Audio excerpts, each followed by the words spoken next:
Aujourd'hui, je vais vous présenter alors React Admin. Donc, c'est un outil JavaScript qui est réalisé avec le langage React et qui permet de construire des applications d'administration. Donc, voici la démo qui est fournie en cliquant ici, clic droit, ouvrir un nouvel onglet. Donc, là, c'est francisé. On peut configurer en anglais. Voilà. Voici le tableau de bord. Donc, c'est un exemple qui permet de gérer, si on veut dire, une caisse, gestion de commandes. Donc, les commandes, il y a plusieurs produits, des références ici. On calcule le total. Il y a les clients. Bien sûr, c'est pas tout qui est. Il n'y a pas d'impression, par exemple. C'est ce que je vais essayer d'ajouter. Alors, moi, j'ai apporté des améliorations en intégrant la bibliothèque en désigne.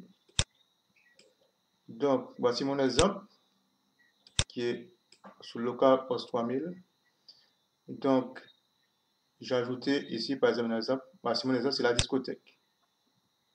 Donc, c'est francisé, voilà. Donc, en fonction de son anglais, ça change. Le discothèque, management of a discothèque.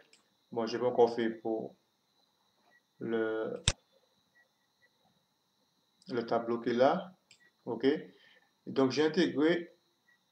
Et puis, il y a aussi une partie là, la catégorie que je vais expliquer plus tard.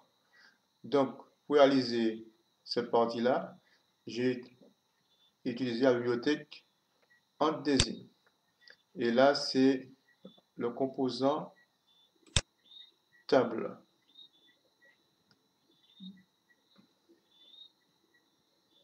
Voilà. Donc, il y a un exemple qui est donné ici. Voilà. Donc, si on regarde sur mon exemple, alors, on peut suggérer un titre. Test, artiste, début, email, début, arrobase, test.fr. Et on valide. Bon, on peut éditer, mais c'est pas encore, si on fait create, ce n'est pas encore effectif. On peut supprimer par contre. Et vous avez droit à 5 titres au maximum pour l'instant. Donc, en désigne, il y a des composants qui sont intéressants.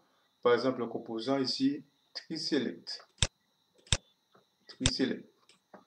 Donc, on peut sélectionner par exemple ici. Quand on clique, on peut sélectionner plusieurs éléments dans un arbre. Voilà. Donc, on peut intégrer aussi, moi j'intègre on peut intégrer d'autres outils React. Alors, par exemple, ici, là, il y a ce qui s'appelle AntAdmin, à cette adresse-là, qui est aussi un outil d'administration que j'ai testé, mais je ne suis pas arrivé à compiler pour pouvoir l'exporter en page HTML correctement. Donc, voici la démo. Donc, il y a des outils eShort, par exemple. Voilà. iShort. Et par exemple, WeShort ST. Voilà. Donc, on peut intégrer tous ces outils, je peux les intégrer facilement dans la démo qui est là. Donc, ce qu'apporte cette partie administration justement de React Admin, c'est déjà la traduction en plusieurs langues. OK. Français, anglais, mais on peut ajouter d'autres langues si on veut. Donc, je vais me déconnecter pour voir la démo. Donc, le titre là, c'est démo. Donc, démo. démo. Voilà, on arrive sur la page. Bon, je vais mettre rapidement en français. OK. Donc, on peut intégrer tous ces composants-là. OK. Maintenant, il y a la partie que j'ajoute aussi, la variable catégorie. Bon, pour l'instant, ce n'est pas lié au CMS qui s'appelle justement la variable.com. C'est un CMS, un outil qui vous permet de créer des sites et qui est conçu autour de l'outil d'un outil qui est conçu autour de l'outil Laravel. Donc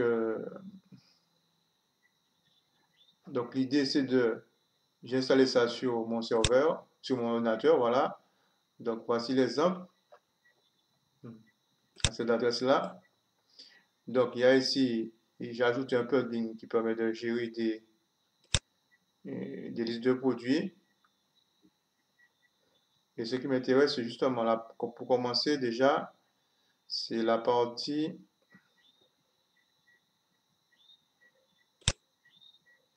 catégorie qui est ici. Donc là, c'est plutôt price list et puis les catégories qui sont ici. Donc l'idée, c'est que je puisse gérer à partir de React Admin, en cliquant ici, je pourrais gérer cette partie de la valette et ainsi de suite. On voit déjà que pour la valette, c'est déjà très bien construit, catégorie. Mais par contre, ce qu'il y a en plus dans React Admin, c'est des relations déjà 1 à 1. Donc, si on va par exemple sur commande, alors une commande, on n'a qu'un seul client. Une commande, les relations aussi après plusieurs à plusieurs. Pour une commande, je peux associer plusieurs produits. Pour une commande, je peux associer un client. Et puis, il y a tout ce qui est gestion des dates, gestion des listes déroulantes, bien sûr, et des cases à cocher, voilà, et puis aussi des tableaux, comme celui-là. Eh bien, merci de votre attention, à bientôt pour d'autres démos.